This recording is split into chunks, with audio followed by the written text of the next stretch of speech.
the rising of the sun to the going down of the same. Lord, we praise you and we glorify you. There is no one like you. There is no one like you. We give you everything we have tonight. We join in and we worship you. Day and night, night and day, let incense arise. Day and night, night and day, let incense arise. Day and night, night and day, let incense arise. Day and night, night and day, let incense arise. Day and night, you are the night and day, let incense arise. Give you the glory. Day and night, night and day, let incense arise. We give you the praise. Day and night, night and day, incense arise.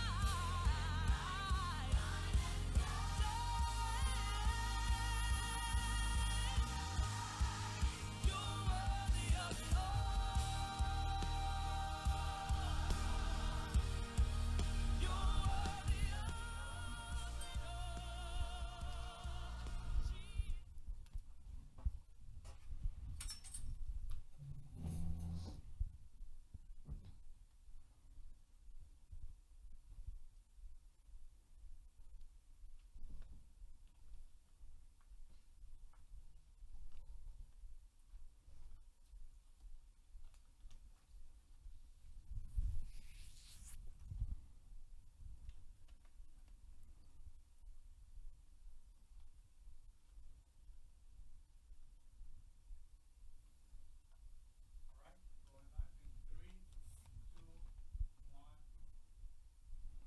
Hello out there. This is Dexter B. Jenkins, and welcome to Let's Talk Real Estate. This is the show where we get together once a month.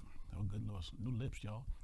Get together once a month to talk about how to use real estate as a wealth creation tool. We are at the studio of New England Christian Television Network. They graciously host us every month under the leadership of Ministers Eddie Jules. So we thank God for him and thank the network for allowing us to be able to use this room for free. And so that is a major blessing. Now, as you guys know, we usually have some of the best and brightest in our area come and talk to us about, how do we use real estate as a wealth creation tool, because that's what this is all about, showing you exactly how to do that, as well as really raise your overall level of financial literacy. So tonight is no exception. We have one of the brightest attorneys in our area. Her name is Krista Emerson. And so I'm gonna let Krista introduce herself. But just so you guys know, Krista and I go back sometime. She was actually very gracious enough. I mean, we hadn't done our first deal at all. We remember us being in Woburn, and we met at that restaurant, and she said, hey, I was just really thinking about doing some of these things. And Krista was gracious enough to give me some of her time. And then she also helped us close our first two real estate transactions. And if you ever talk to anyone who's ever been represented by her, they always say she's a bulldog for her clients. we were doing a meetup in New Bedford, and we were talking about different referrals of different attorneys. And I said, and I mentioned your name and a couple other names, and a couple people in the audience had been used. I think the Sousas, Al Sousa, I think they got, and they were like, Krista, she's a bulldog for her clients. I said, well, that's what you want, people who are going to fight for you, when you're out there doing things that you don't know how to do, and so on and so forth. So without further ado, you guys give a round of applause for Krista L. Emerson. Thank you for coming through. Thank you for coming. She lives on the other side of Boston and has two sons, so she is graciously giving us her time, and so we don't take this for granted. So introduce yourself to the people, name and all that. Sure. So as Dexter said, I'm Krista Emerson. I'm a real estate attorney. I've been in practice since 2010. Been really heavily involved in the investor side of things since 2015, 2016. I would tell you that a good portion of my practice at Landmark Title is investor-based. It's probably 90 to 95% of our business is investors with creative finance deals and wholesaling assignments, fix and flips, buy and holds, all the stuff that investors do. I don't just do regular closings. We also do landlord-tenant work. I do a lot of evictions for my clients that buy their multifamilies with the problem tenants. I myself have invested. I can give you a little quick story about my first experience as a flipper. I did everything I tell my clients not to do because I don't take my own advice. Notwithstanding, I still did really well. I bought a house at foreclosure in Drake-It, which is right down the road from me. I lucked out because it said it was occupied, and I sent a letter to the woman, asked her what it was going to cost to move her out, and she called me and said, I've been out for months. You don't have to pay me a dime. By the way, the back door's open if you want to go in and look, because I see the deed still in my name. I said, that's fantastic. Knew exactly how much work needed to be done. Not a whole lot. Right. Put the property under contract. We closed December 29th of 2019. My contractor got all the permits together, was supposed to start March 12th of 2020. And we know what happened in March of 2020. Yeah, so Life we had changed drastically for all of us. 4-week delay with that. Right. And then I ended up firing the contractor partway through because he was terrible. Didn't finish the job, had somebody else come in, had to deal with all that. Took much longer than it should have. And then, of course, in Murphy's Law turn of events, my buyer, we were supposed to originally close on December 30th. It didn't close on December 30th. And they're going to close on January 12th. She went to close on January 12th. She wired her money to the wrong person. Mm-hmm. So she sent $140,000 to the wrong company. And they can't take the money back because she told them where to send it. So that delayed even longer. We didn't get on record until February 9th of 2021. So you're talking about almost a year between Over a when year. you bought it, when you bought it and closed on it, So luckily, the market had improved during that time. Yeah, I would think so, yeah. However, I probably left about $40,000 on the table. If I had put it on the market and canned them in December, probably would have been able to make $40,000 more if I had gone with another buyer. So I know exactly what it's like to flip a house, and I know that I really should listen to my own advice because I can give it, but apparently I can't follow it. Isn't that life? It really is. It's easy to give advice as opposed to taking your own time. Absolutely. And I've wholesaled kind of by accident. I've told some people this story. I went to go look at a property that a friend of mine had put as an off-market listing, and she said, my seller doesn't want to market it. You know, one side is livable, but it needs some work. The other side, her brother was living in it, passed away. It's in horrible condition. So I go and look at the property. Her side is, needs to be updated. Not anything bad. You could still rent it, no problem. The other side had no plumbing, had no electricity, had no heat, had no gas, and the ceiling was on the ground. I don't know what the brother was doing there. He never let her over. So she had given us a price, and I said, I don't know if you're going to get that, but let me ask around. Right. So I contacted a gentleman that I know who has his own construction company, does his own development.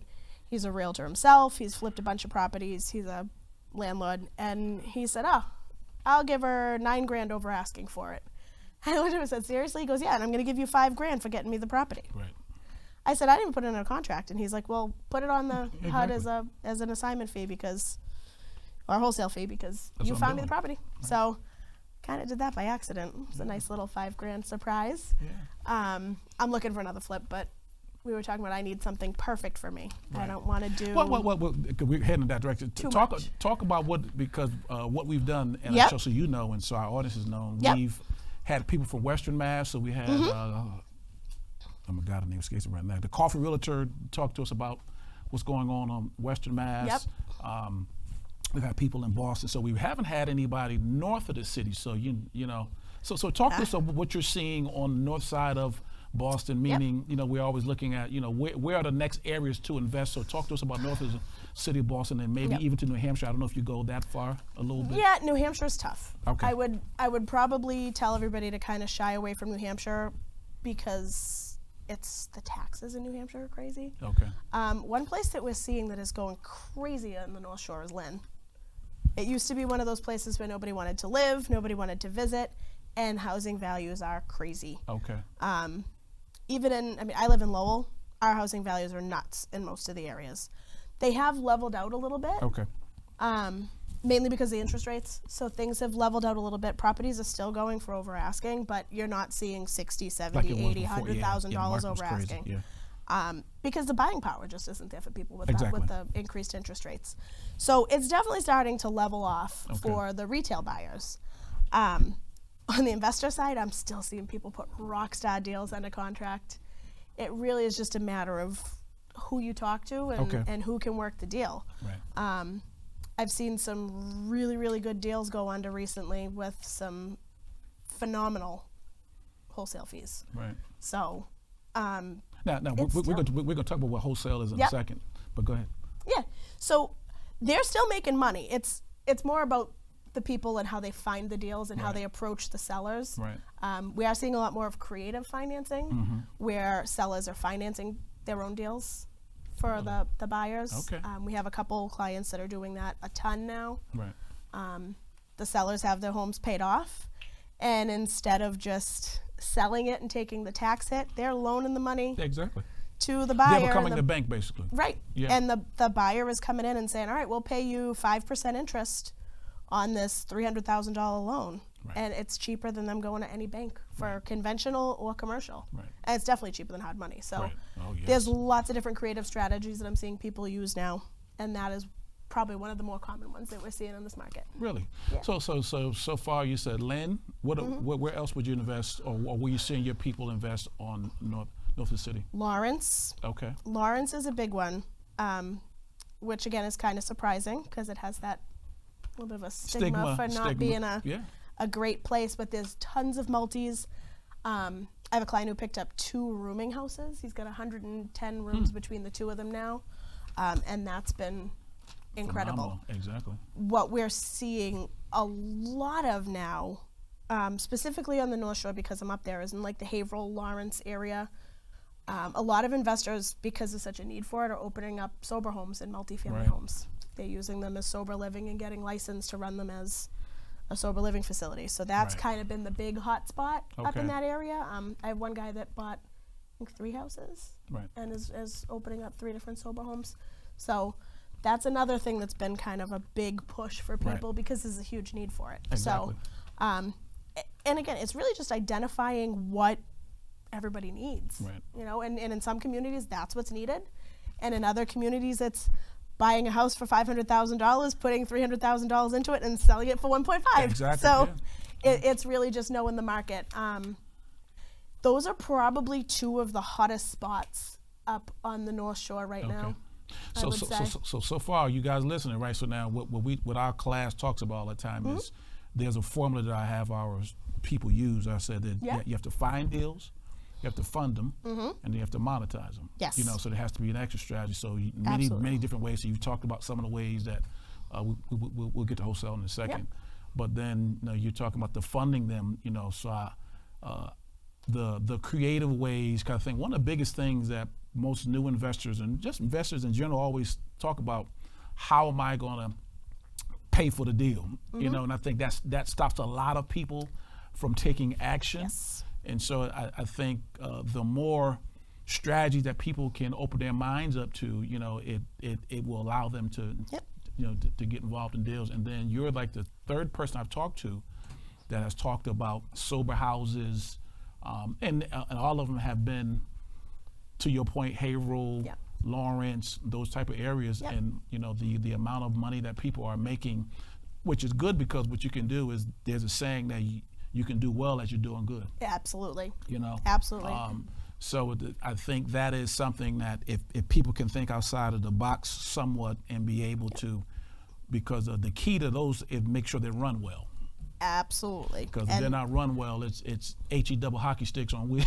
And there's lots of people that run them for the money and not because they want to help people. Yeah, so, exactly. That's an unfortunate part, but there is a huge need for it. So that is definitely one of the hot button things. Yeah. With respect to funding deals, that is where most people get stuck. Yeah. Because most people don't have any money to get started. Right. And one thing I always tell people when they're getting started in investing is get a partner if you have to. Never be afraid to bring somebody else in with you. As you know, if somebody you know and trust, if it's somebody that comes referred to you, if somebody has the capital and you're willing to run the project, joint venture with them. There is no reason to not split the profits. I always tell people when we're looking at deals, when I have clients say, oh, well, you know, I'm only going to make, you know, $20,000 in this deal. I don't know if I should do it. And I said, well, 20,000 is always is always more than zero. Correct. You can make 20,000 for the same amount of work, or you can make zero just walking away. It's up to you. I don't write the checks out of your checkbook. I don't run your bank account, but you know, for me, if I can make 20 grand doing what I'm doing, exactly, versus zero because I don't want to take just 20, I'm going to take the every 20 every day. 20,000 helps. Absolutely. I've had people make $2,000 on a deal and been thrilled because the learning that they got on it is the learning experience is more valuable than anything that they could have made and that's what you have to understand. It's the education more so the money. Now obviously you have to get the money, because if you don't have enough money, you won't stay in the business long term. Right. But it's the education. I mean, we're not by any stretch of the imagination the most experienced, but we've left the port. Right. And every project has taught us something, and so. Yes, they do. Yeah, right. Each project teaches you something, and so you never have arrived in this business. But I believe the more education and the more deals you do, the more confident you become. Yep. And really, that's what this is all about. If I could transfer anything to the people that we deal with, is to give them confidence. Right. And so part of what you said is, which I thought was great, is partnerships with someone who has maybe more experience than you. Can help you do that. Now, talk about what are some things that people should do to partner well? Because I've heard of bad partnerships. Talk about some good partnerships. You definitely, if you're looking at somebody who has experience, you want to know exactly what their experience is. I've seen people who have flipped 10 properties and have never made any money.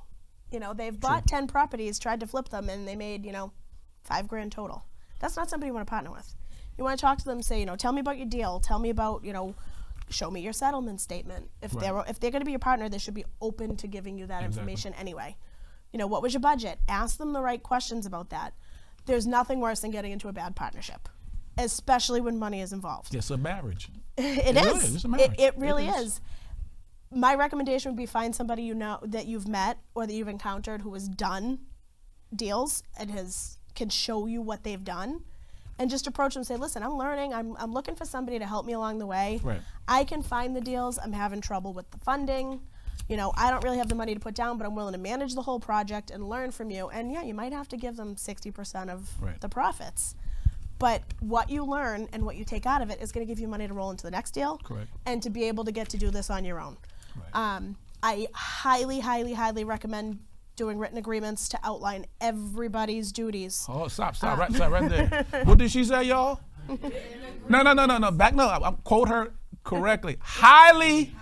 Now this is attorney talking to you, right? This is an attorney. This is attorney Emerson talking. She said she highly recommends you do what? Say that one more time. Put everything in a written agreement. Oh God. Everybody's duties and obligations. There you go. Duties and what? Obligations. Y'all see that on TV? Duties and what? Obligations. All right, keep going. There's nothing worse than getting into a partnership and doing just a very informal handshake agreement, and then one person says, well, did you call the contractor for the siding? No, you were supposed to do that. No, you were going to do that. Well, we talked about it. Well, it should be in an agreement. Everybody's duties should be outlined. What everybody is contributing should be outlined. What everybody receives in profits should be outlined. Money makes people crazy. You know, it turns people into completely different individuals when money is involved. So if you have everything specifically defined at the outset, there's not going to be any question about what anybody is doing or what everybody is earning. Right. But I would definitely do that. I would do a JV or create an LLC and an operating agreement that outlines everybody's duties. I would not. Joint venture, sorry. I would not ever recommend just a casual, let's do this together Handshake, deal. yeah. No, that's Pinky swear. a recipe for disaster. Yeah, Even if you write it down on a paper towel, I don't Something. care as long It's as there's legal, something yeah. in writing. Right, exactly. But yeah, it's definitely easy to find people who are willing to help. I know several people kind of up my way in more central Mass that take on quote unquote students, and they don't charge them necessarily, but they will take a portion of the fee that you earn when the deal is done. So you're getting the mentorship and you're learning, you're giving up a little bit of your profit, but that education is invaluable. Invaluable. You know, because that is once you know what to do, now you can go out on your own or help Absolutely. other people, you know. And don't be surprised when crazy things happen in real estate deals. Everybody always says to me, oh, you're a real estate attorney, it must be so boring. Nothing about what I do is boring. I could write a book. We've had some really nutty things happen. So in saying that, expect the unexpected. Right, true. Always expect the unexpected. Because I had a professor in law school who used to say to me, to my class, the truth is stranger than fiction. You cannot make this stuff up. Right. So the things that actually happen in the real world, it's never going to be like what you see on TV. No. Okay?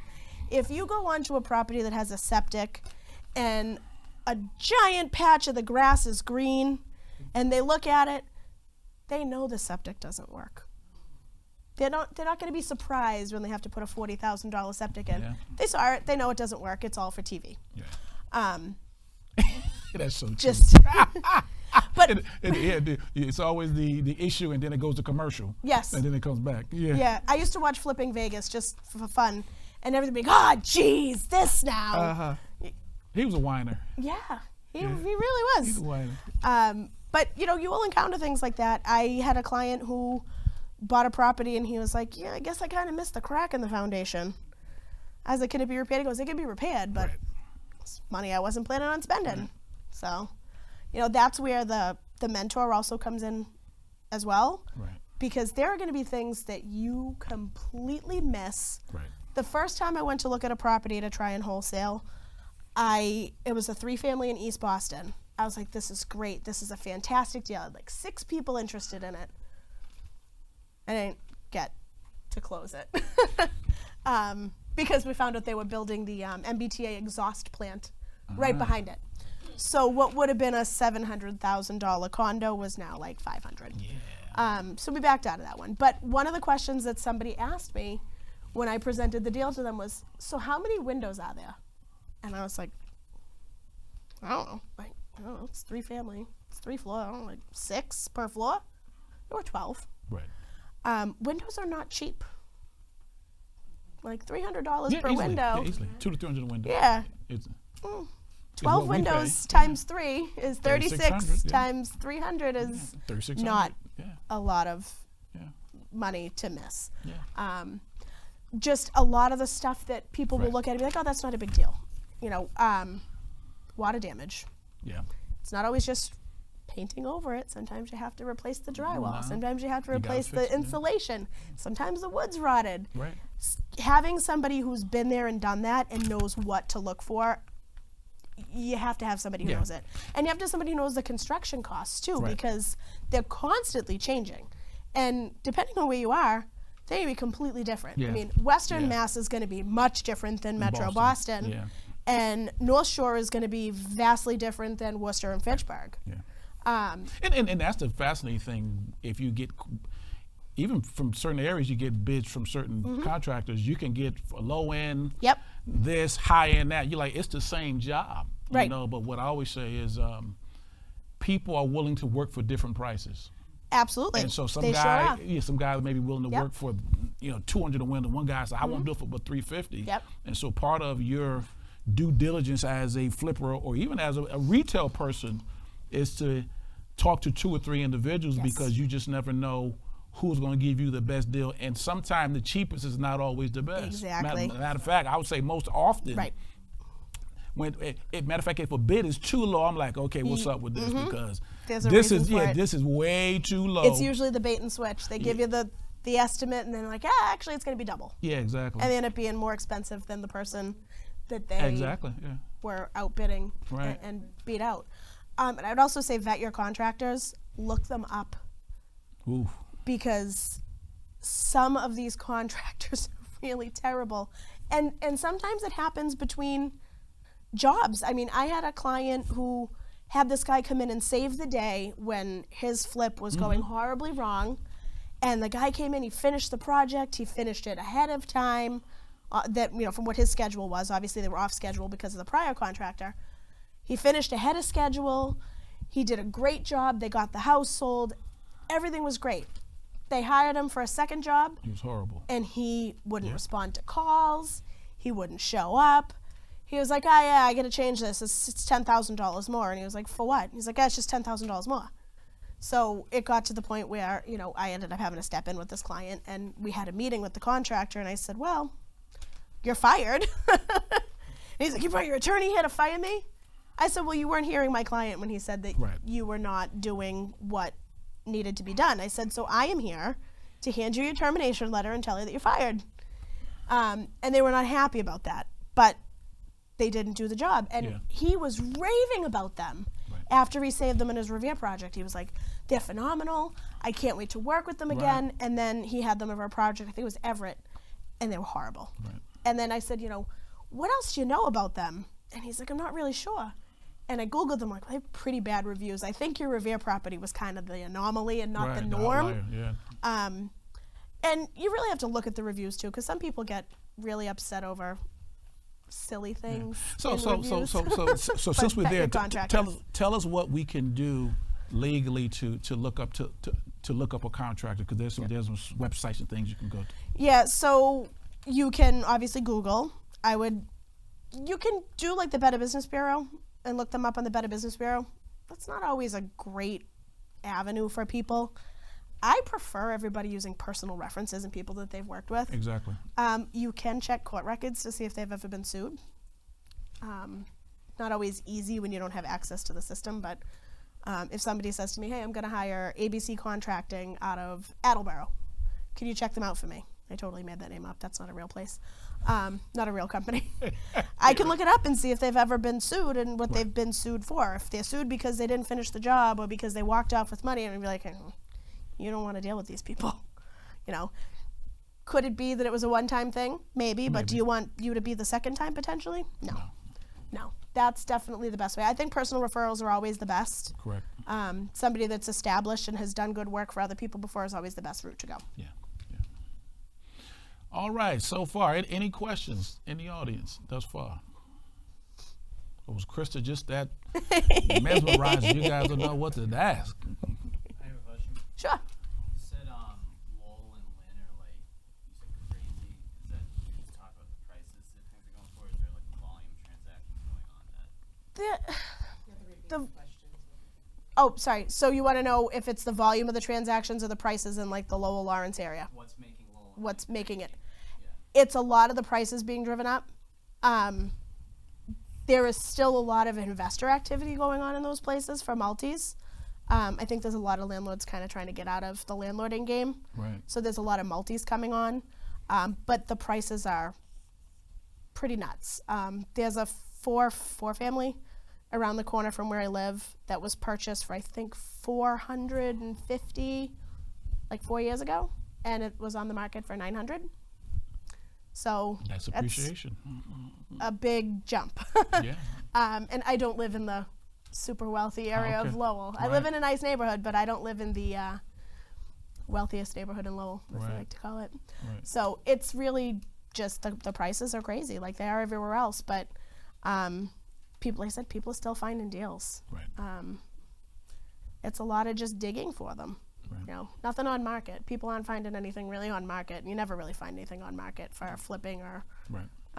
real deals. Right. It's all going to be off market stuff. Can you talk about off-market stuff?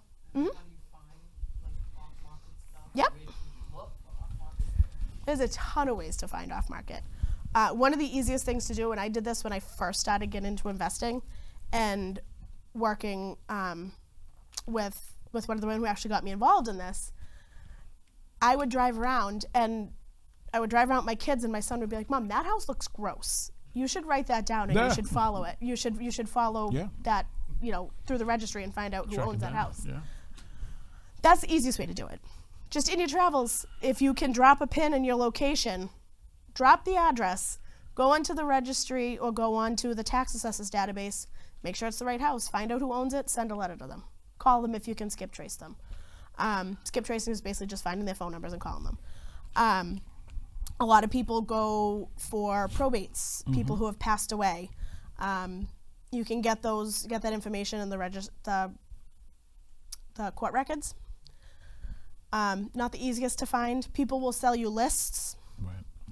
It's probably just as easy for you to dig yourself. I do have a guy that I worked with who used to go through the obituaries. Matter of fact, I took a class this summer where a guy was teaching us how to go through obituaries. Yeah, it's a little morbid, but he had actually had his eye on this house, and he knew this person was the owner, and he had no other way of knowing who he was related to. He's like, oh, I just found his daughter, Kimberly Johnson. Right. And he just said, oh, I see that you got a house and it's going to go into probate. You interested in selling? Sure. We're just going to get rid of it. Yeah. One of Renee, right? Renee Tepper. Yeah. She actually had a really interesting way of finding off markets. She talked to her mail carrier because the mail carriers know where all the vacant houses are. And they'll know when the mail piles up. So she said, I'll give you $1,000 if you tell me all the vacant houses, which I thought was brilliant. Yeah. Sometimes it's just driving through unfamiliar neighborhoods and you find a cluster of them. I've driven through my neighborhood and driven down some of the side streets that I never went down before, and I was like, oh, there's like 3 houses down here that I need to hit. Yeah. You can do certain programs that you pay for a lot of the time, exactly. and get absentee owners, deceased owners, people who have code violations. One of the lesser known ways is if you go to like a city hall meeting. Certain times, this is going to sound crazy, they will talk about the houses that are in such severe code violation that they're talking about bringing suit against them from the city. I don't usually go to city hall meetings, but a couple of years ago, we had a whole fiasco with the high school in Lowell. So I went to the city hall meeting. In the beginning of the city hall meeting, they were talking about all of these properties that had code violations they were going to bring to court to enforce them criminally. Those are perfect to target. Right. If you can spend a couple hours and sit at the city hall meeting, and get that information. Or hire somebody who can do that. Right. Yeah. It's a lot of digging. A lot of the clients that I work with on a regular basis who are doing high volume do pay a lot for marketing, and do use a lot of different systems to kind of target stuff. Right. But when you're starting out, just drive around. Yeah. Drive around, make note of the addresses, send letters, make phone calls. I personally am not comfortable with cold calling. I would make somebody else do it. I can talk all day long, but if you get me on the phone and I am not familiar with you or I don't know exactly what you're going to say to me, you're going to freeze up? I'm going to stutter and sound like I don't know what I'm talking about. But the biggest part of this is if you do call somebody is you have to come off as confident like you've been doing this forever. True. They can tell when you don't have the confidence in what you're asking. And just say basically, hey, I drove past your house. I just wondered if you would be interested in selling. I'm an investor in the area, and I'm constantly looking for properties. If you're not interested, and you know somebody who might be, here's my information. Right. Word of mouth is huge. And I'll Huge. tell you, when you're working with people, sometimes they're not going to sell you their house, but you might be able to come up with a different solution for them that doesn't involve them selling their property. I mean, we've had people come to some of our clients and say, I want to sell my house. And they realize that their house is not worth anywhere near what they can offer for it. Right. And they said, well, we can always send you to a short sale negotiator because your house is underwater. True. It doesn't happen as much now, but it's starting to a little bit because people have over-leveraged themselves. Right. And you may not make any money off that, but I always say, you don't know who that person knows or who is in their social circle. Right. So they may be having a conversation with, Maria from work, and Maria's like, oh, I just inherited my grandmother's house. It needs so much work. I don't even know what to do with it. We don't want to clean it out.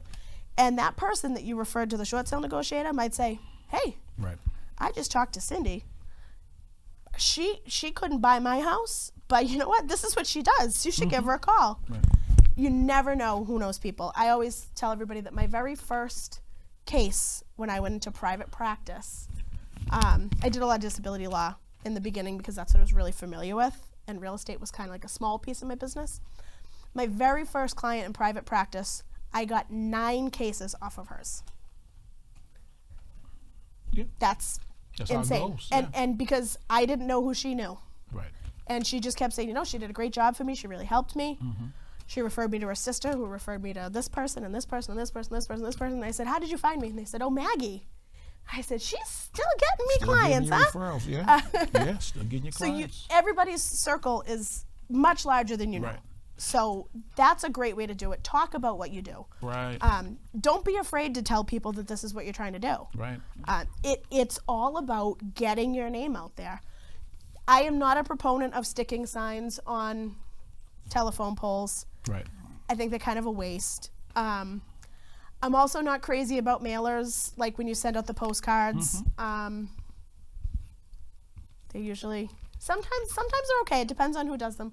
Sometimes they're really just not effective. Right. I don't know very many people that have a ton of success from mailers. It's more person-to-person interaction, a handwritten letter. Right. If you're going to send letters, I highly recommend handwriting them. Yeah. Even if you do, this is what I did for a while. I took a Sharpie and wrote my letter and just left out a spot for an address and made copies of it, and would Right. keep my Sharpie in the car with an envelope and stamps, and I would write down the address, and I would put that letter in there, and I'd drop it right in the mailbox. Right. So it was handwritten, Right. but the address was the only thing that was written in on that Got it. copy. Got it. There's so many ways to do it. Yeah, but I think the key thing is you said the word intention. Yes. And if you have the intention that this is what I'm going to do, you will find that you will be pulled into conversations and situations. I think a lot of times we don't decide this is what we're going to do. Right. And I can even go back to when we first started, when I said this is what we're going to do, and the next thing you know, you see all type of things. If Yeah. you know anything about psychologists, talk about something called the reticular activating system. Yep. Which is simply when you say something is important to you, you'll see all type of things Yes. that will bring you to where you want to go. So it's almost like when you bought your bought a car, and you're like, oh, this is the greatest car, and then you drive by, there go my car, there go my car, there go my car. Well, the cars were there all the time, but Right. because it didn't mean anything to you, Right. you missed it. And a lot of times, we don't say this is what I want to do. Now, once you begin to do something Krista's talking about, you'll see houses boarded up, grass high, mail all over the place. Now, those houses have always been there, but it wasn't important to you. So the first step is I got a TV, you got to decide this is what you want to do. And then you begin to decide what method am I going to use. So for some people, because all of this is marketing, y'all, opening up your mouth, hey, this is what I'm going to do. I'm a big proponent of talking to agents, letting them know, hey, Yep. if you got something ratty, dirty, dated, you walk in there and it's hot and you're stepping over animal stuff, that's to call me. And what you will, because most inventory still comes through agents and realtors, and so letting the people know that this is what you want to do is important. And then Krista also said sounding confident. Now, you can sound confident because you can say you have a business partner. I'll be a business partner who is looking for deals in this area. And so if you don't feel comfortable talking to them, you can send them to us and we'll call them for you and all those type of things. So we'll hold your seat on that. But you will find most, and to your point, so many deals happen because people in the neighborhood know one another. Yep. Mary died and the kids don't want to deal with the house and whatever else. And the next thing you know, the house is sold before it even hits the market. That happened to the house 2 doors down from me. I had a tree fall, part of a tree fall in my backyard, and I got a note on my door that said, "Hi, my name's Bob. I burn wood. Can I come cut up your tree?" And I was like, "Oh, I just got a quote for $1,500 to cut up the wood. Feel free to come take it." So we were outside. You're right. We were outside chatting, and he said, "Oh, my brother-in-law lived 2 doors down. He just passed away." I said, "Oh, I'm really sorry." He said, "Yeah, they're getting ready to, to do something with the house. It's packed to the gills. He was a bit of a hoarder." He's got, kids in their 30s. They're really unrealistic about the price. I said, listen, I work with investors. I've flipped a house. I'm looking for another project. I'd love to be able to take a look at the house. He said, let me call you and let you know. I reached out to him and he was like, they have an agent and they already have an offer and they didn't even have the sign outside yet. And then literally the second they put the sign outside, it already said under agreement. Right. And, it was like that. Gone. But that's what happens. You'll notice that stuff. And I always knew this house was strange. You could tell by the stuff they had a barn in the back that's tilted like this and the roof is kind of falling in. And I knew it was somebody who couldn't keep up with their house. Right. Exactly. We have another one down the street that I am going to attack because I'm pretty sure the guy died. Yeah. Yeah, I haven't seen him. He used to walk his dogs in front of my house and I haven't seen him in a few months. So we're going to go after that one. But, just paying attention to that stuff. These are all houses in my neighborhood. Right. I drove the street behind me and picked out 4 houses on the street right behind me that were vacant. And I said to my friend who lived on the street, I said, Amy, does anyone live in that blue house? She said, oh, no, nobody's lived in that house for years. So what's going on with it? And she said, she's like, I've been here 10 years. Nobody's lived there for 10 years. Houses have sit vacant for years. Yeah, and people just they either don't know what to do with them or they're not interested in doing it. One of my clients right now is got a vacant property. It's been vacant since 2012. He reached out to the seller who was in Colorado. She said, kind of forgot about that house. But she said, listen, I don't even care. Take it. Right. You don't even need to pay for it. Right. There's like a $12,000 mortgage from 2003 for a sewer betterment that's supposed to be paid off in May. He's probably going to get this house for about $500. He said it totally needs to be torn down, but $500. Right. House has been vacant forever. You can find these things. It's Yes. just a matter of looking, keeping your eyes open and asking. Recruit everybody. Like I said, my son was coming home from school and said, Mom, I walked home from school and I think that this house looks like somebody's probably leaving. And I was like, well, leaving doesn't mean anything, but they would keep their eyes open for everything. And Look out for dumpsters. When you see Yes. dumpsters in your neighborhood, that's like ting-ling-ling-ling-ling-ling-ling-ling-ling. And don't be afraid to go up to the guys working in it. Hey, you guys rehabbing it, and just have a basic conversation about what's going on with the house. And I always look for dumpsters, and sometimes I'll go up to, sometimes I don't. But that means that there's something, and you will find that for some reason there's always activity. You got water if you need it. There's always like streets that go in clusters. There'll be 2 or 3 or 4 houses that'll go like for whatever reason, So once you see one house go up for sale or whatever, it seems like they go like that. They And do. So, you want to look out for that. You just actually brought something to the forefront for me. Another thing to look for when you're looking at houses, if you see anything with a red X or a sign with a red line, go after those houses. That means they're not safe for anybody to enter. Those are great properties to renovate. I actually had a client that I did a retail closing for. He bought his house. I needed to have him sign one other document that the lender didn't put in the package. And I said, listen, he lives in Lowell. I said, listen, I actually have to go visit somebody at the hospital. You live like 4 minutes down the road. I'll swing by, have you sign the document, and then I'm going to go to the hospital. Not a problem. I drive down, I go to turn onto a street, and the first house on his street is red X'd. And I said, oh, that's a 3-family. I said, Paul, what's the deal with the house on the corner? He says, I don't know. I have no idea. I said, does anybody go in and out of there? He goes, oh, no. He goes, I don't think you can go in there. It's not safe. I said, well, I saw the red X, but that doesn't always mean that people don't go in. So I tried to track down the owner. It's owned by a trust. Okay. I was able to find who I thought was the trustee. He swore up and down he's not the trustee of the house. Right. He's the trustee of the house. He just doesn't want to sell it. But it's literally sitting there just decaying. Right. And had I not gone to have him sign this document, I never would have found that house and 2 other ones on the way. Right. And there was actually like a senior living on the same street that he lived off of that had closed down. And I said to myself, geez, if I had the money to do this right now, I would totally convert this to 1 or 2 bedroom apartments or even some studios. So I said something to one of my friends. I said, what do you think about this place on Varnum? I said, we could totally convert this into apartments. That's a really good idea. Drive by a couple weeks later, That's what it's happened. sold, and they converted them all into apartments. So you win some, you lose some. But one of the biggest things to remember is you're going to get people who tell you no. Do not let that dissuade you. For every 10 no's you get, you're going to get somebody who's going to want to work with you.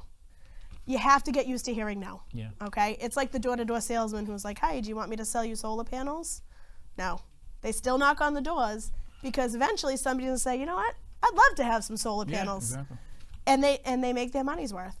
Don't get discouraged by that. But I think that goes back to what we talk about all the time here is, why are you doing this? Right. And so you have to have a clear why as to why are you getting involved. And it's about legacy. We're doing this not because we want to flip houses, not because we want to wholesale houses, but we want to leave things for our children. Absolutely. And we want to create a lifestyle. And so that's what you have to keep in front of you, that as you're making phone calls and as you're coming to meetings like this and as you're dealing with contractors and the headaches that come to this business. And the reason why you make the money that you could potentially make here is because you're willing to run to where other people run from. Exactly. Did y'all hear what I just said? Yeah, y'all sort of like y'all sleeping tonight. Wake up, wake up, wake up, wake up, wake up, wake up. You heard that? You heard that? You make your money running to what other people run from. One more time. What? We make our money running to what other people run from. So you get paid to fix and handle problems. You got it? The smelly, the hot, the nasty, the cat smelling like pee house. That's your house. I was told once the house that smells like death and cat pee is the house you That's want. you. Yeah, that's you. I like, yeah. I mean, if someone follow me and see some things I take pictures of and I'm walking through houses and sometimes I'll go IG live or whatever. And I'm like, all right, guys, I'm here in Brockton. And I'm like, all right, I'm taking you through the house. I'm stepping over this and that. I got a mask on and gloves and a flashlight. You know, but that's where your money is because those are the best deals. Yeah, exactly. So we were talking. We were somebody the other day in Randolph, and she walked. She's like, "Oh, this is nasty." I'm like, "Oh, this is good." Yeah. You know, because the house it was a bank owned, and the house was on the market for $325. I said, "This house was fixed up retail. It'd be $250,000 and up easily." You know, and so none of us like to buy retail out there when we do other things, right? Everybody wants to sell, but then for some reason when it comes to real estate, people are like, I want the, and it just depends on where you are, but for us, I like to add a little value to my property because that means I can drive the appreciation up, things of that nature. So don't be afraid to run to problems, you know, and I think this is what you'll find out, and in this group, and in any group that I'm talking about, there's someone who can fix the problem. Absolutely. Always is. You know, I did a video a couple months ago, and I said, you need an OG on your team. An OG is someone who's seen that, been there, done that, and so when you go in there, and they're like, oh, there's a hole, there ain't no problem. You see the flaw, we can fix that. Yep. You know, and I have a couple in my sphere of influence of people who I say, hey, man, can we fix? Oh, yeah, I can fix that. You know, so don't be intimidated by what other people. That's my message, my long-winded man saying that. So. One thing I think is important to note is when you were talking about having relationships with real estate agents, not every agent is going to want to work with you. No. There are a lot who don't understand investing and don't understand maybe some of the strategies that you're using. Right. And will refuse to work with you. Don't take that And that's personally. fine. Yeah. But that goes to what you said about we run to the problems, we don't run from them. What happens a lot of the time, and this is not a slam on real estate agents, their job is to get the property in the best condition that it is, Exactly. to get the highest price for their seller. But sometimes you have a seller who can't stage their property, clean it out, make repairs, and they need to get out of the property fast. And listing is not an alternative for them. It's not an option. You say, hey, I got somebody who can close in 2 weeks. Cash. You're going to take a little bit of a hit for it, but we're closing cash in 2 weeks. Your property's not going to get foreclosed in 3. Done deal. Done deal. But don't get discouraged if you talk to agents and they say, Exactly. if you're wholesaling. Wholesaling you're trying to be a realtor. Okay. No, you're not. No. Explain wholesale. Yes. Does everyone know what a wholesaling is? Yes, no, sort of. Okay. Say yes or no. This means yes, this means no. Okay. You Explain got it. Nope, wholesaling. we're getting there, sorry. Explain so, wholesaling. So wholesaling means different things to different people. It does. There's basically two ways to wholesale. One is to put a property under agreement for a really good price and then sell your contract via what we call an assignment contract for a fee to somebody else. So if I put a house under agreement for $200,000 and I call Dexter and I say, hey, I got this property in Bridgewater. Right. I'm looking for $250,000 for it.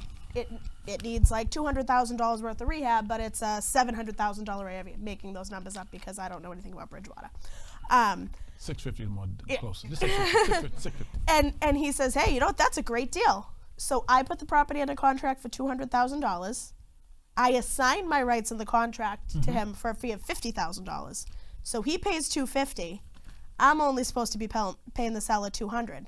So when closing comes, he's now the buyer. Right. The seller is still the seller, and I get a $50,000 fee just for putting the property under contract and finding my buyer.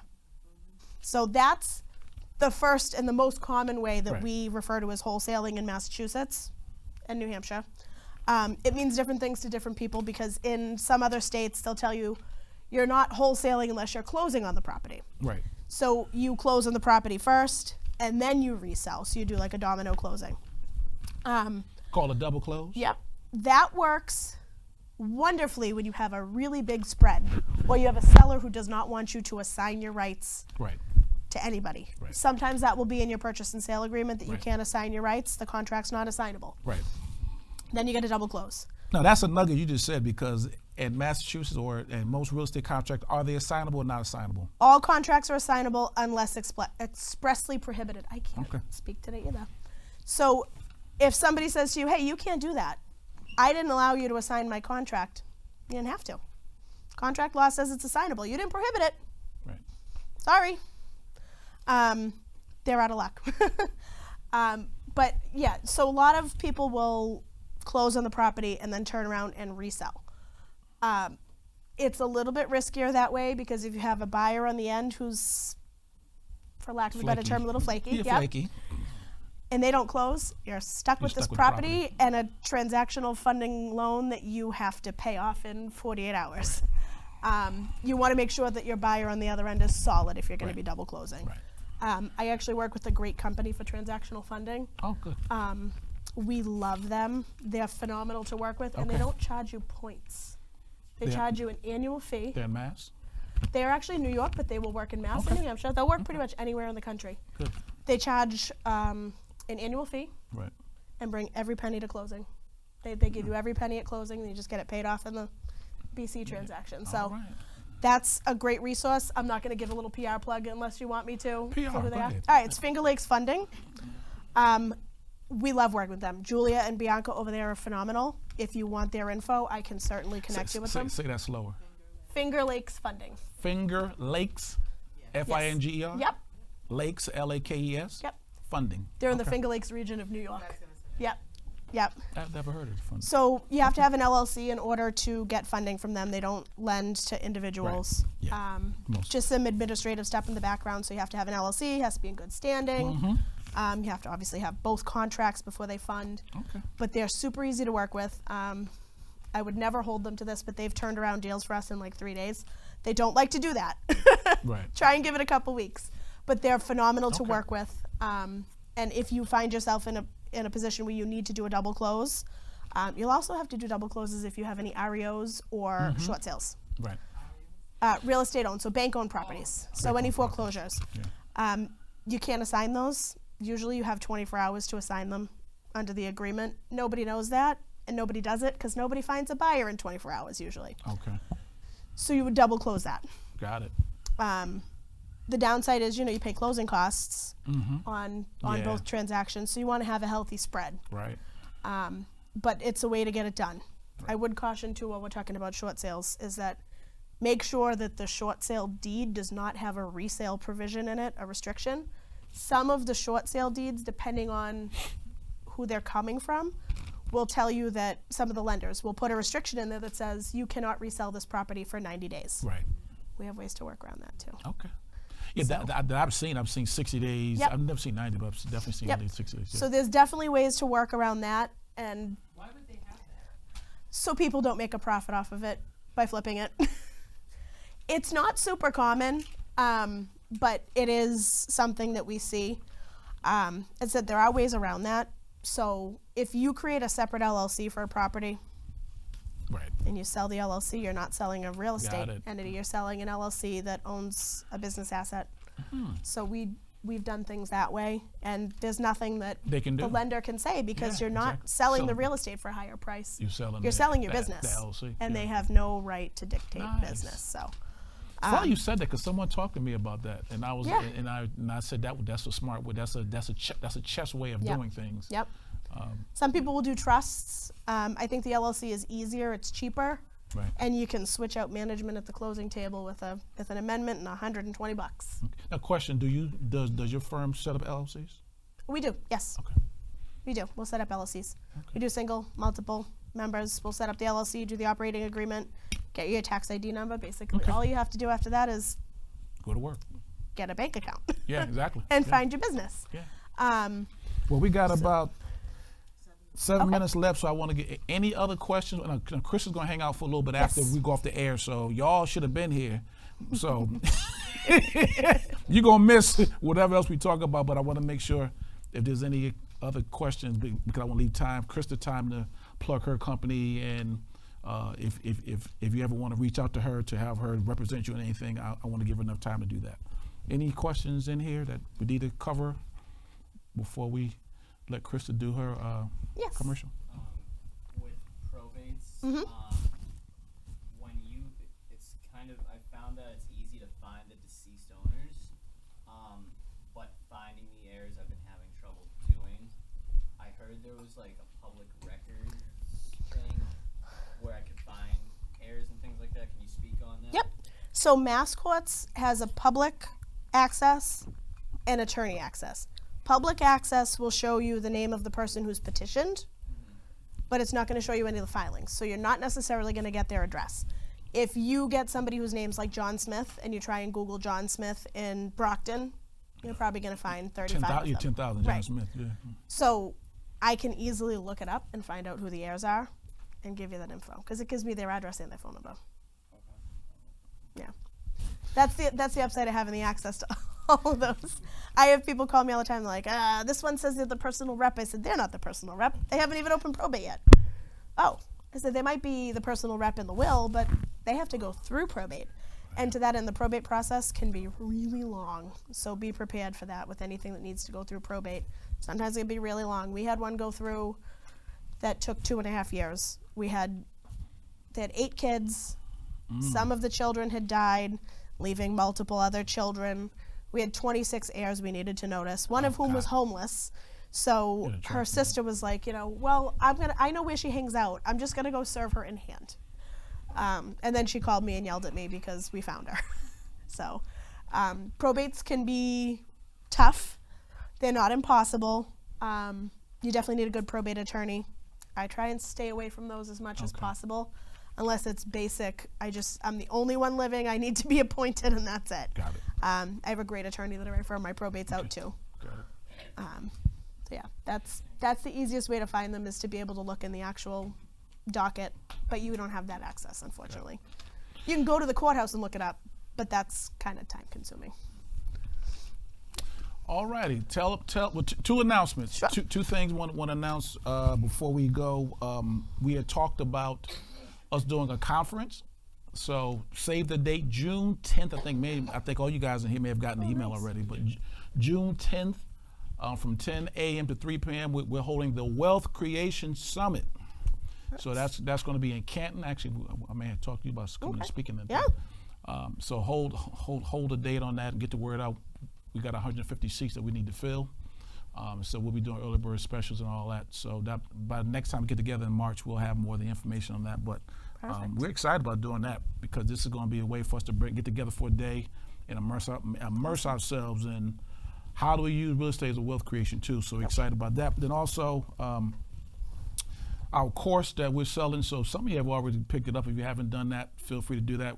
What we're going to do is do a Zoom call probably starting in March. So for those who did that, we'll get together every Thursday night and go through all the information now because we don't want to sell course. We want to help you implement this stuff. So that is about that. So Krista, tell them. Matter of fact, get it for Krista. She do a phenomenal job for us. Give a lot of Thank you. information. Tell our audience as well as those in that camera how they can contact you. All right, the best way to reach me, honestly, is through text. That's my cell number. It's 978-502-5336. I'm in court quite a bit with eviction stuff, whether it's on Zoom or in person. I can't always respond to a phone call, but I can always respond to a text, or you can email me, emerson@cemersonlaw.com. As I said, I co-own Landmark Title and Legal Services. Our office is based in Tewksbury, but we cover all of Massachusetts and New Hampshire. So, text is best. Do you do any LinkedIn, anything like that? I do not keep up with my LinkedIn. I'm a big LinkedIn dude. If you ever, I love LinkedIn. We have a Facebook page, Okay. but I admittedly have been horrible with keeping it up to date. So that's going to be handed off to my sister, who is my Wednesday afternoon admin, because Got it. she's a social media Guru. Okay. All right. I'm sorry, go ahead. No, she's good. She's got like 3 Instagram pages, and she's Okay. on like she's like an influencer. So Got it. yeah, so Okay. she'll take care of the page. All right, my people. I'm glad that you guys were able to hear from one of the best. Krista was Thank you. phenomenal. Thank you, Krista, for Thank coming you and for hanging out having with me. us. All right, you guys. We will be back on the March. I don't know what date that is. 21st, 22nd, 22nd. That's it, 22nd. Yeah, March 22nd. We'll be here. I think actually I may take that session myself and impart some wisdom into you guys. So I haven't decided who I'm gonna have in yet. So it may be Dexter B. Jenkins. We'll see. But anyway, thank you guys for tuning in at New England Christian Television Network. And like I said, save that date, June 10th, from 10 a.m. to 3 p.m. We're gonna have the Real Estate Wealth Creation Summit. We're gonna see you guys there, and see you next month. Great. Have a good evening. Bye bye. Thank you.